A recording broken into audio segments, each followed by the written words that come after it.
If 1/3 of a number is added to itself and the result is 4, find the number. Here I will start by saying let the number equal to x, and 1/3 of the number will now be x over 3.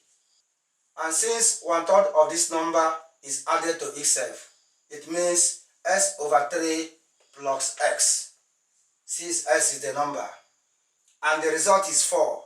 That means s over 3 plus x is equal to 4. This is the translation. So we now solve for x. To solve for x, we multiply each term by the LCM, which is 3. So the expression now becomes 3 times x over 3 plus 3 times x, which is 3s, is equal to 3 times 4. Then 3 cancels 3, so that the expression now becomes s plus 3x is equal to 12. Then evaluating further, s plus 3s is 4x. That means 4s is equal to 12, so that s will now be 12 over 4, which is 3.